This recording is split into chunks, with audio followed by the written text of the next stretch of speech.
Pah, teman Kayla bilang gini, "Kamu bodoh sekali. Tiap hari mau lihat video PDKA saat teduh. Coba lihat TikTok atau main game lain yang gak kuno. Semuanya lucu. Sampai dia bisa tertawa sendiri." Memang dalam konsep ilahi, apa yang dianggap hikmat oleh kita adalah kebodohan. Dan apa yang dianggap hal yang hina atau belajar firman Tuhan dianggap sebagai hikmat yang tak ternilai. Berarti konsep dunia seringkali terbalik dengan bijaksana Allah. Yuk teman-teman, kita mau cari penghiburan sejati lewat masa yang penuh ketegangan dalam membangun tembok kota Yerusalem. Shalom anak-anak semuanya, senang sekali ya kita hari ini diberikan kesempatan untuk belajar firman Tuhan. Mari kita berdoa sebelum kita belajar firman Tuhan. Bapa dalam sorga, kami sungguh berterima kasih atas waktu yang Tuhan berikan pada kami untuk belajar kebenaran firman Tuhan. Tuhan, apa yang akan kami pelajari, kami mau membuka hati dan pikiran kami supaya hidup kami dipenuhi oleh kebenaran firman-Mu. Dan terus boleh menolong kami untuk kami sungguh-sungguh belajar mentaati kebenaran firman Tuhan. Dan kami boleh mewartakan akan kuasa Tuhan yang besar dan dahsyat ke banyak orang. Karena Allah yang kami sembah itu adalah Allah yang hidup. Allah yang menjadi kota benteng perlindungan kami. Terima kasih ya Tuhan. Tolonglah kami yang akan menyampaikan kebenaran firman-Mu. Pimpinan Roh Kudus kami perlukan. Dalam nama Tuhan Yesus kami berdoa. Amin. Anak-anak yang dikasihi Tuhan, pembangunan tembok kota Yerusalem selalu menghadapi tantangan, selalu menghadapi rintangan. Bahkan ketika pembangunan tembok Yerusalem ini hampir saja selesai, maka kembali Sanballat, Tobia, Geshem, orang Arab itu kembali berulah. Yaitu mereka memikirkan bagaimana Nehemia untuk bisa keluar dari Yerusalem, artinya pembangunan tembok itu akan terhenti juga. Maka Nehemia diundang untuk mengadakan pertemuan dengan mereka di satu tempat yang bernama Kefirim yang berada di lembah Ono. Itu dilakukan oleh Sanballat dan teman-temannya sebanyak 4 kali. Tetapi 4 kali itu juga Nehemia menolaknya dan mengatakan, "Aku tidak akan meninggalkan pekerjaan yang besar ini hanya untuk menemui kalian." Tetapi Sanballat dan teman-temannya tidak berputus asa. Mereka kembali mengutus seseorang anak buah dari Sanballat sendiri dengan membawa selembar surat dan mengajak kembali untuk mengadakan pertemuan. Tetapi Nehemia menolak. Ketika Nehemia menolak, maka dibacakanlah isi surat tersebut yang mengatakan bahwa niatan Nehemia dan orang-orang Yahudi untuk membangun tembok Yerusalem tersebut adalah untuk mengadakan pemberontakan kepada Raja Persia. Tapi Nehemia tidak takut dengan tuduhan tersebut dan Nehemia mengirim utusan kepada Sanballat dengan mengatakan, "Itu hanyalah rancangan kalian sendiri. Itu hanyalah berita yang kau buat-buat sendiri." Atau di dalam zaman sekarang itu disebut hoax. Jadi ini adalah satu cara untuk menjebak Nehemia untuk menghentikan pembangunan tembok Yerusalem. Sekaligus Alkitab mencatat itu akan mencelakai daripada Nehemia. Ternyata usaha dari Sanballat ini tidak ada hasilnya. Kemudian Tobia memakai cara yang lain, yaitu memakai seorang yang bernama Semaya untuk menipu Nehemia segera melarikan diri masuk ke dalam rumah Allah dengan berita bahwa Nehemia akan dibunuh oleh musuh-musuhnya yaitu Sanballat dan teman-temannya. Tetapi Nehemia tidak mau memenuhi ajakan daripada Semaya. Karena Nehemia mempunyai kepekaan rohani yang bagus yang di dalamnya roh Allah yang menolongnya. Nehemia menolak dengan mengatakan, "Kalau aku menuruti ajakanmu berarti orang macam apa aku ini? Aku tidak memperdulikan nyawaku. Aku perlu terus mengerjakan pekerjaan Tuhan." Maka rencana Tobia pun gagal. Anak-anak yang dikasih Tuhan, setelah tipu muslihat itu tidak berhasil, maka justru keberhasilan ada di tangan Nehemia dan orang-orang Yahudi. Dalam 52 hari saja, pembangunan tembok kota Yerusalem selesai dengan sempurna, karena tidak ada satu lubang pun yang tidak terisi atau tidak ada cacat di dalam tembok Yerusalem tersebut.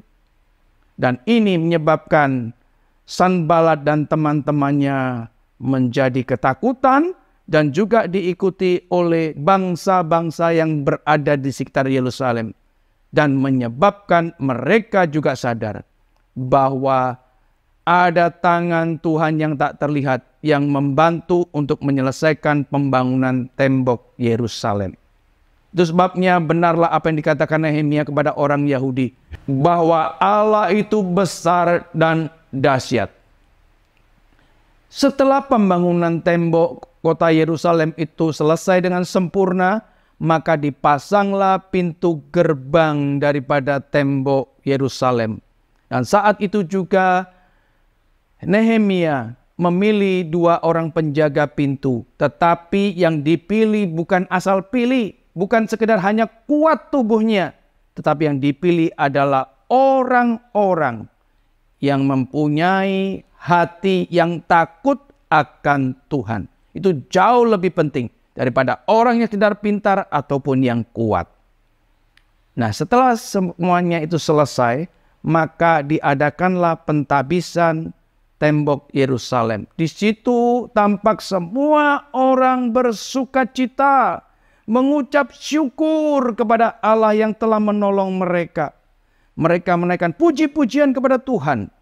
Juga mereka menyanyi diiringi dengan gambus, ceracap, dan kecapi. Itu satu hal yang indah. Anak-anak yang dikasihi Tuhan, ada kegiatan lain yang dilakukan, yaitu mengundang Ezra yang adalah ahli Taurat tersebut untuk membimbing setiap orang-orang Yahudi untuk mengerti isi daripada Taurat, sehingga kerohanian daripada orang-orang Yahudi saat itu semakin hari semakin membaik untuk mempunyai cinta Tuhan yang benar. Dan setelah itu semua selesai, Nehemia menepati janjinya kepada Raja Artasasta untuk kembali menghadap Artasasta ke Persia. Setelah sampai di sana, kira-kira entah berapa lama, maka Nehemia kembali ke Yerusalem. Tetapi betapa terkejutnya Nehemia, karena para pembesar Yerusalem, mereka membiarkan rumah Tuhan begitu saja. Ada apa sebenarnya yang membuat hati Nehemia susah dan terkejut tersebut? Karena secara hukum Tuhan mengatakan bahwa orang Amon dan orang Moab tidak boleh ada dalam kumpulan jemaat daripada Israel.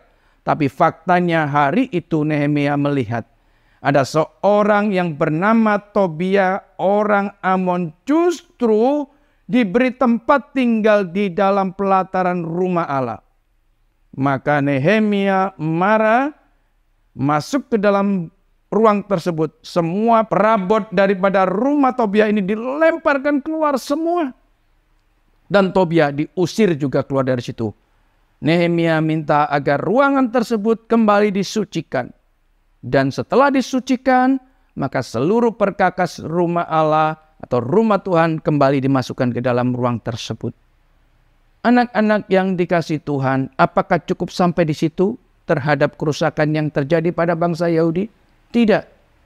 Bangsa Yahudi juga mengalami hal yang sama seperti di dalam zaman Ezra pernah memarahi.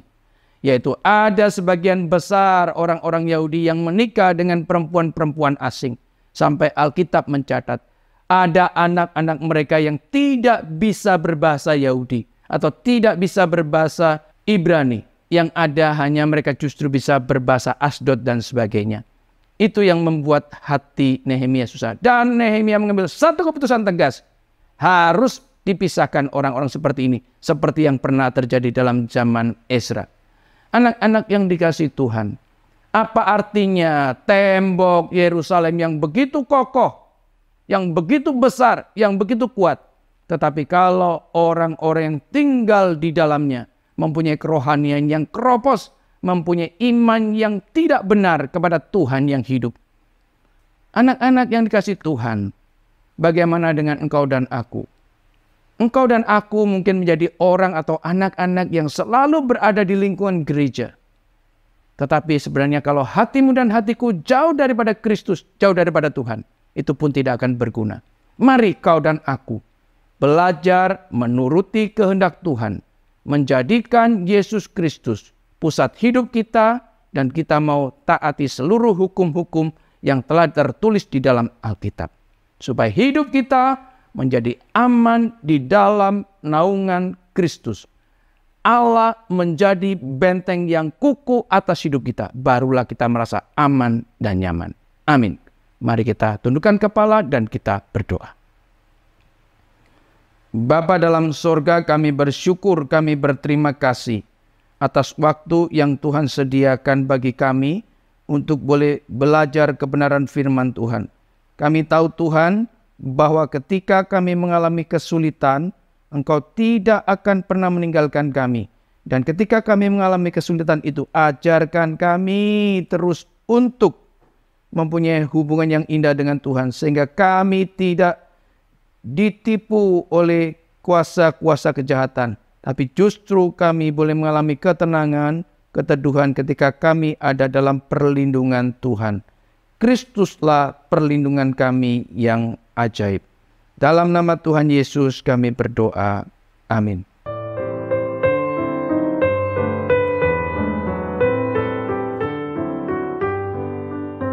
Sebagaimana Nehemia mampu menjalankan keadilan karena mengerti hukum dan perintah Allah, Kela pun mau mendisiplin diri agar taat kepada Tuhan.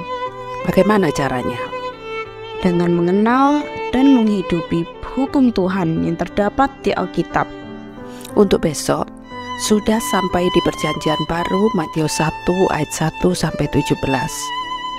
Terlebih lagi kita juga belajar jadi saksinya, antara lain dengan memberikan link PDKA Saat Teduh, IG, serta mengajak sebanyak mungkin teman mengenal Tuhan, pemberi hukum tertinggi